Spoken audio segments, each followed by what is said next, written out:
Hello, this is Chef John from foodwishes.com with Japanese egg salad sandwich. That's right, I'm going to show you my take on the world famous Tamago Sando. Plus show you how to make a copycat version of a mayonnaise so addictive and so delicious, it literally has a cult following. And as if that wasn't enough, I'm also going to tease an upcoming video for the world's most critically acclaimed white bread. And no, we're not going to be cutting off the crust. Sorry people planning tea parties. But anyway, let's go ahead and get started by hard boiling 4 large eggs. And by hard boiling, I actually mean hard steaming, since what we'll do is place 4 eggs down on the bottom of this saucepan. And even though they might not stay that way, we'll go ahead and try to space them out. And then once those are situated, we'll go ahead and add about a cup of water, or the amount needed to achieve a depth of about 1/4 inch. At which point we'll turn our heat on to medium-high, and we'll wait for that water to start to boil. At which point we'll cover this tightly and let those steam for exactly 11 minutes. And by the way, for an easier alternative method, if the timing's right, you could just use leftover Easter eggs. But if you're cooking them fresh, this is my favorite method. And then as soon as our timer rings, we'll turn off the heat, and then we will very carefully head over to the sink. And using the lid, we will carefully drain out any of the water still in that pan, and then blast it for a few seconds with some cold water, which is going to cool the surface and stop the cooking process. And as soon as that happens, what we'll do is drain it again and then shake the pan until we're pretty sure each egg has at least a few cracks in the shell. Okay, so we'll just bang those around for a few seconds. At which point we'll cover these with more cold water and then simply let them cool all the way down before we peel them. And by cracking those shells at this point a little bit, water is going to seep inside as these cool, and I think it makes them a lot easier to peel, especially if they're super fresh like these are.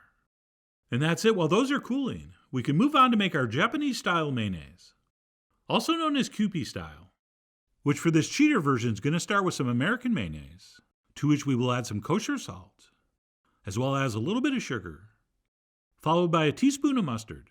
Okay, I'm using Dijon, but just regular yellow mustard will work. And then I'm going to do a few drops of hot sauce, since I always enjoy a little bit of heat, but I'm mostly doing it to simulate the color of Kewpie mayonnaise. And then we'll finish up with a little bit of freshly squeezed lemon juice, as well as some rice vinegar. And that's it. We'll take a spoon and give this a mix until very, very smooth. Oh, and by the way, if you happen to have any MSG laying around, or some handashi, which is like a powdered dashi base, you could toss some of that in for some extra savoriness, since that is something you're definitely going to find in the real stuff. But I didn't use it, and I find this very savory as is. And then once our Japanese-style mayonnaise is set, we'll go ahead and wrap that up, and then we'll pop it in the fridge to keep it nice and cold, while we move on to peel our hard-boiled eggs. And if you use this method, even if they're really fresh, they should be fairly easy to peel. Although one tip I just remembered here, if you give the egg a little roll under your hand on the table, that will help loosen and release that shell, and you should find it even easier to peel off. But very important, no matter how easy that shell comes off, there's a good chance you have little particles of shell here and there, which is why I almost always do this in the sink with a little bit of running water nearby, so I can make sure the eggs are rinsed off clean, which is where I'm heading right now. And that's it. Once our eggs are 100% shell-free, we will transfer those into a wide shallow bowl, and then we'll take the side of a fork and cut those in half before we start mashing them with the tines. And the reason we want to cut these in half first is because if you don't, that egg will fly out of the bowl, and you'll have to chase it across the floor and then rinse it off, which is kind of amusing if people are watching you. But regardless, best to just avoid that. But anyway, once we have those halved, and maybe even quartered, we'll go ahead and start pressing with the back of the fork until we have those pieces of egg broken down as small as we want. And personally, I want my pieces of egg pretty small. Alright, I do not enjoy an egg salad that has large pieces of white in it. Alright, I find that texturally challenging and visually disconcerting. But on the other hand, I don't want to crush this down into a fine paste. Okay, that would almost be as off-putting. Alright, so I'm shooting for something right in the middle, and when I was finally finished forking, mine looked like this. And that's it. Once that's set, we can go ahead and turn this into a salad by adding a couple pinches of salt, plus a pinch of sugar, followed by a few shakes of cayenne, which I'm not sure if they use in Japan. And then in a little bit of a surprising plot twist, we're also going to add 1 tablespoon of heavy cream. And if you don't have that, a lot of recipes say you can use milk. And then we'll finish up with a few spoonfuls of our Japanese-style mayo.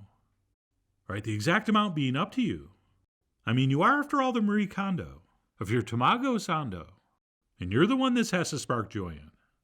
And please note the vertical position of the spoon as I'm stirring. All right, I'm basically just using the tip to stir this together, as I don't want to smash and puree those egg yolks into the dressing.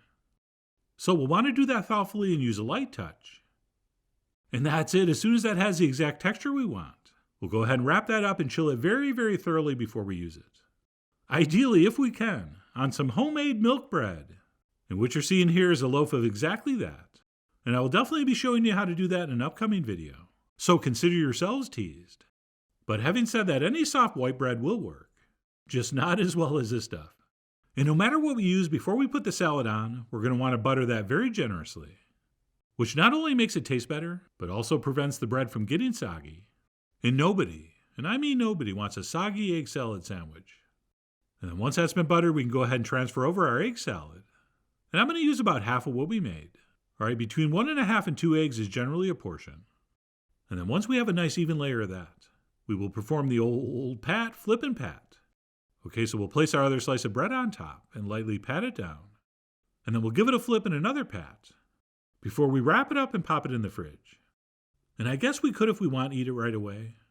But this sandwich is a famous snack in Japan that people pick up at convenience stores after it's been wrapped up and sitting there for hours, if not days. So to honor that tradition, I went ahead and popped mine in the fridge for about an hour, at which point I pulled it out and unwrapped it and proceeded to cut it in half. And yes, it is very, very common to cut off the crust as well. But you know what? That kind of makes a mess, and you lose some of your salad, not to mention some of that delicious milk bread. So I'm just going to simply cut mine in half diagonally and serve it like this. Oh, and if you're wondering why the pictures you've seen of this salad are a lot more yellow, that's because some people put extra egg yolks in to make it a little extra rich and decadent, and definitely a lot more deeper golden color, which sounds good, but what the heck am I supposed to do with a bunch of leftover cooked egg whites? That's right, nothing. And yes, if there are any slightly larger rogue pieces of egg white, you could pick those off. And that's it, we are ready to plate up. Maybe next to a nice fresh green salad. And that's it, our Tamago Sando is ready to enjoy. And I'm not sure what I enjoyed more, that incredibly simple extra savory egg salad, or that impossibly light, beautifully buttery milk bread, with crust. Although really it was probably just a combination of both. Right, this really is a marriage made in heaven. And in the business, we refer to this as a pure egg salad, meaning it's only the eggs and the dressing. But using this as a base, you could certainly add things like chives or capers or chopped up gherkins. So as usual, don't be afraid to get creative. Speaking of which, I think I'm going to finish up with a freestyle haiku. Please make this Sando, since it is really good, yo. Chickens are smiling. On second thought, let's not end with a haiku, but rather me simply saying, I really do hope you give this a try soon. So please follow the links below for the ingredient amounts, a printable written recipe, and much more info as usual. And as always, enjoy.